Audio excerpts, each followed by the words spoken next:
윤중천 씨랑은 어떤 관계십니까? 윤중천 씨가 금품을 검찰 조사에 성실히 임하겠습니다.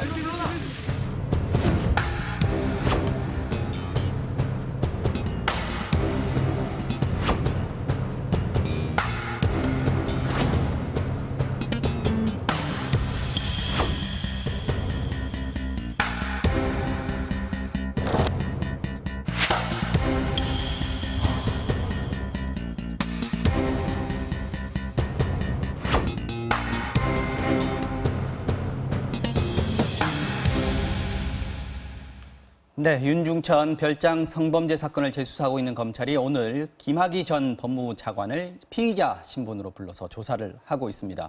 수사단 출범 이후 41일 만에 김 전 차관 소환은 이번이 처음인데요. 김 전 차관은 들어가면서 검찰 조사에 성실히 임하겠다라고 짤막하게 말을 남기고 조사실로 향했습니다. 어떤 내용을 집중 조사하게 될지 들여다보겠습니다. 자, 먼저 이 교수님, 그동안 이제 성범죄 영상 포함해서 사건의 핵심 인물이지 않았겠습니까? 김학의 전 차관 사건이라고 불리니까요. 네.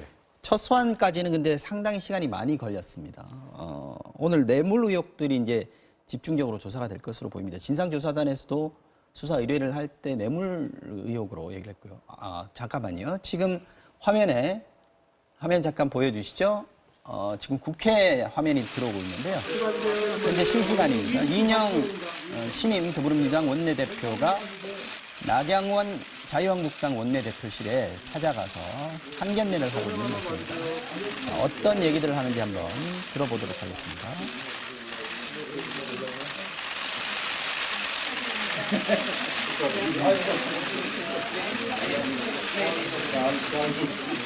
꽉 막혀있는 대치 국면에서 두 사람이 어떤 식으로 국회 정상화의 물꼬를 틀 것인가 지금 관심이 집중되고 있기 때문에 저희가 이 화면을 상징적인 화면이다 이렇게 생각을 하면서 보여드리고 있는 건데요.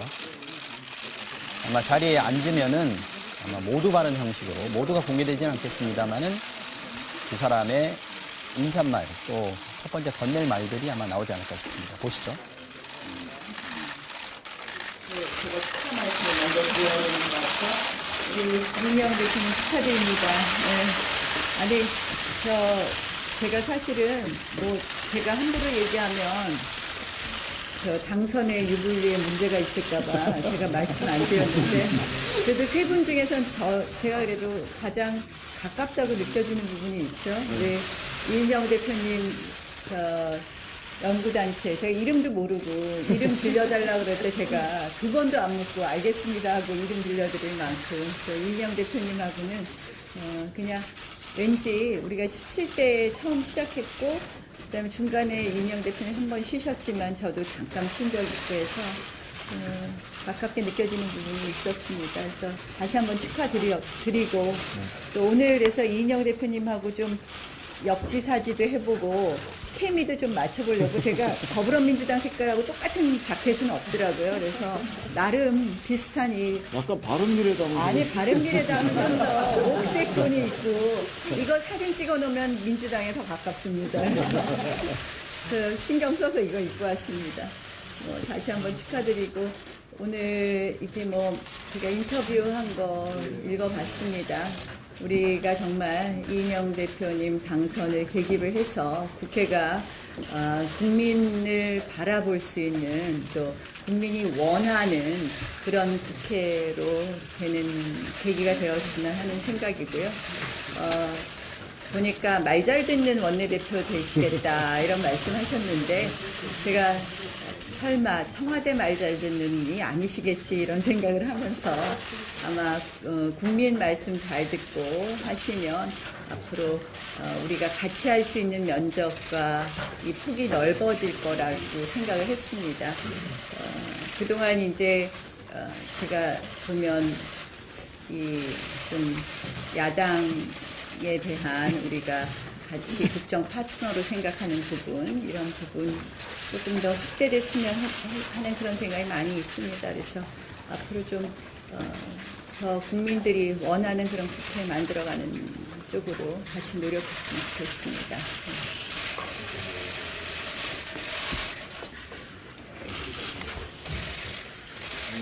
아주 굉장히 따뜻하게 맞이해 주셔서 너무 감사합니다. 어려운 상황에서 여당의 원내대표가 된 것이 얼마나 부담스러운지 모르겠습니다. 그리고 원내대표 선거 직전에 우리가 국회에서 너무 심각한 갈등을 만들어냈었기 때문에 그것을 치유하기 위해서 어떤 지혜를 또 어떤 마음가짐을 가져야 되는지 스스로 여러 번 반문하고 그랬습니다.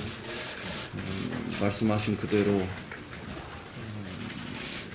국민의 말씀을 잘 듣고 또 딱 그만큼 야당의 목소리 이런 것들에 귀를 기울이고 진심으로 경청하겠습니다. 경청의 협치부터 시작할 거고 그런 과정에서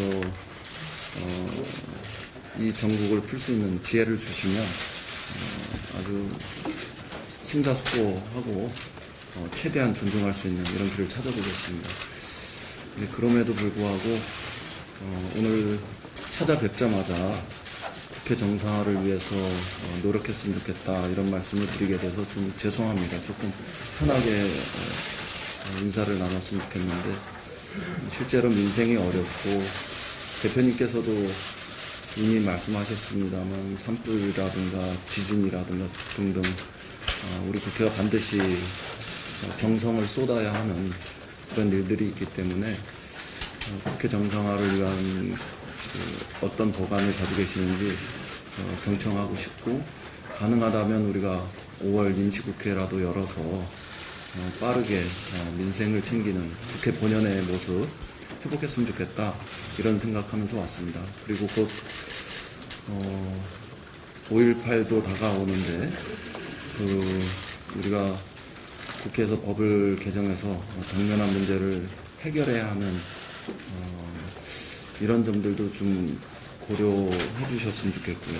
그래서 그냥 편하게 인사드렸으면 좋겠는데 저도 그냥 약간 좀 과제를 가지고 왔습니다. 그러나 하여간 어떤 말씀이시든지 주시면 허심탄회하게 대화 나누고 또 방법을 찾아볼 수 있도록 그렇게 해보겠습니다. 네, 여기까지 들어보죠.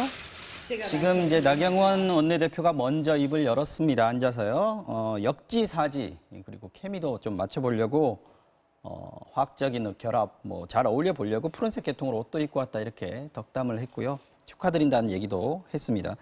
야당을 국정 파트너로 삼는 그런 마음들이 좀 확대됐으면 좋겠다. 국민이 원하는 국회를 만들어가는데 같이 노력하자 이런 취지로 얘기를 했고요.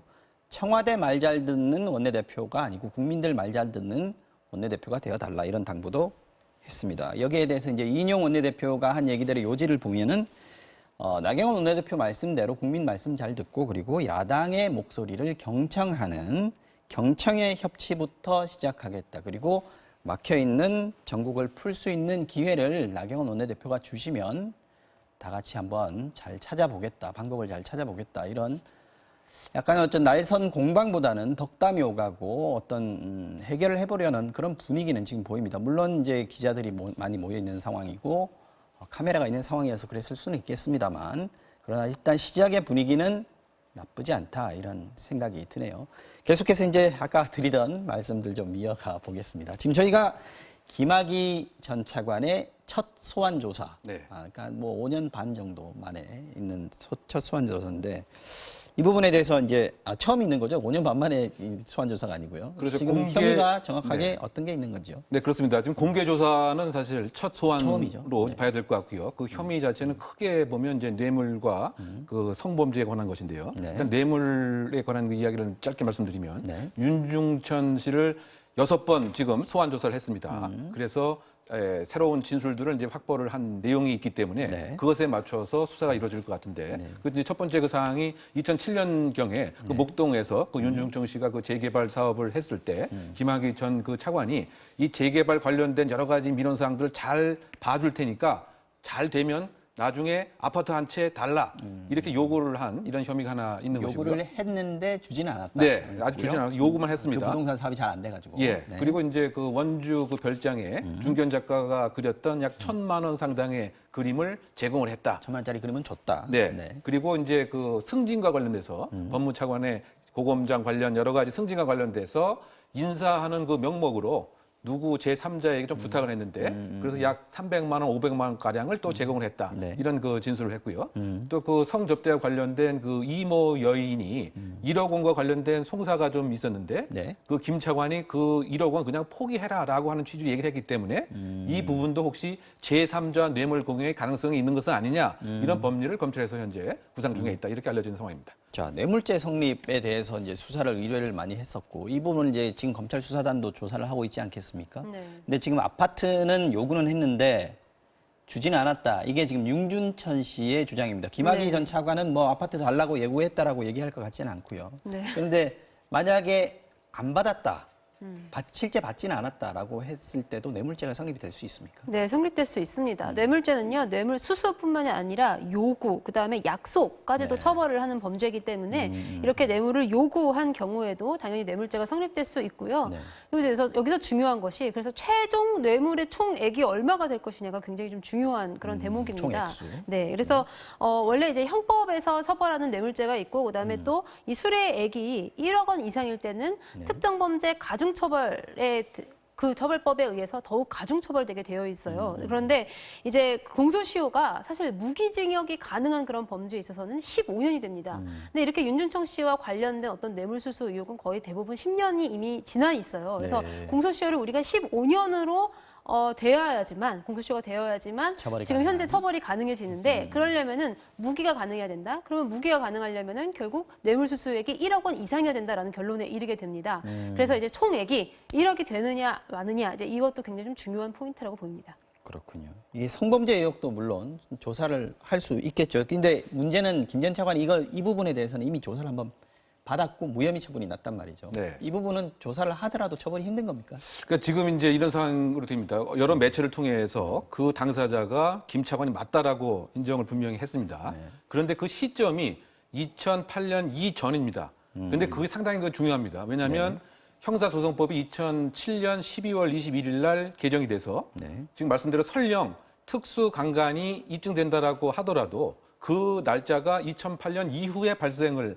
해야 되는 것이죠. 그런데 지금 아마 윤준청 씨는 법률 자문을 다 받고 나서 여러 가지 얘기를 하고 있는 것 같습니다. 그래서 2008년 이전이기 때문에 네. 상당히 문제가 분명히 있습니다. 다만 그럼에도 불구하고 그 성폭력 특례법에 의하면 네. 공소시효에 관한 특례 그런 조항이 있는데 그 증명할 수 있는 사항이 DNA 등 과학적 증거가 통해서 증명이 되면 10년을 연장할 수 있다 이런 규정이 있습니다. 그래서 네. 관련된 예를 들면 영상이라든가 아니면 뭐 DNA 증거가 확보가 돼서 증명이 된다고 한다면 그러면 10년을 다시 연장할 수 있기 때문에 처벌도 가능합니다만 과연 그런 과학적 증거가 현재 수사기관이 갖고 있느냐 이것에는 조금 의문이 드는 상황이죠. 알겠습니다. 자, 이번에는 버닝썬 게이트 관련한 수사도 좀 짚어보겠습니다. 시간은 그렇게 많지 않습니다만 일단 먼저 김 변호사님, 지금 승리에 대해서 구속영장을 경찰이 신청을 했습니다. 지금 네. 횡령하고 성접대 이것만 나왔었는데 오늘 경찰이 발표를 하기로는 영장에 승리 자신도 성매수를 했었다라는 부분이 포함됐다 그래요? 그래서 그 성매매 혐의도 되어 있는데 자세한 건 밝히지 않았습니다. 이제 기자가 물으니까 네. 이 성과 관련된 거에 대해서 좀 자세하게 밝히기 그렇지만 어쨌든 성매매 혐의가 있다라는 것이고요.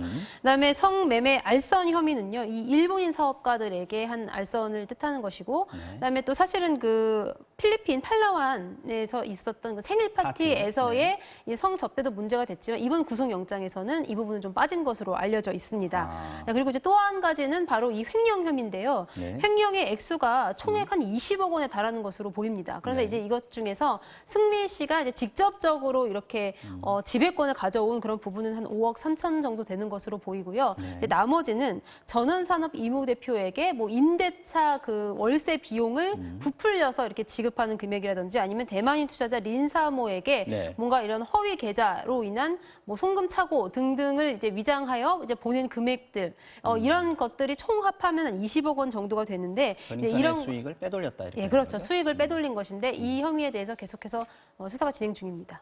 한 1분 정도 남았습니다. 지금 최종훈 씨, FTA 알렌드 최종훈 씨는 지금 집단 성폭행에 가담한 혐의로 받고 있고요. 지금 이제 오늘 영장실질심사 하러 들어갔다가 나왔습니다. 네. 이 사건은 어떻게 될까요? 그러니까 지금 이제 뭐 강원도 뭐 대구 뭐 등에서 이른바 이제 특수 준강간, 즉 그 약물이나 뭐 기타 술 등을 의식이 없는 상태에서 집단으로 성폭행을 한 특수 이런 준강간이네요. 혐의입니다. 네. 그래서 이제 관련된 피해자가 신고가 이루어진 것 같고요. 네. 경찰이 그 피해자 조사를 다 받은 것 같습니다. 그래서 피해자 입장에서는 분명한 시기와 특정 등을 얘기하고 있는 것 같고 그러다 보니까 이제 특수 준강간과 그 다음에 중강간 그 혐의입니다. 그래서 이제 이 부분도 사실상 상당 부분 비난 가능성이 상당히 높은 이런 상황인 그렇죠. 것이고요. 네. 더군다나 피해자가 등장하고 있지 않다가 본인이 직접적으로 이야기를 한 이런 점 등에 봐서는 상당히 혐의가 뭐 짙어지는 상황으로 치닫고 있는 것이 아닌가 이렇게 예상해 볼 수 있습니다. 알겠습니다. 오늘 말씀 여기까지만 듣겠습니다. 김재 변호사님 그리고 이웅혁 교수님이었습니다. 수고 많으셨습니다.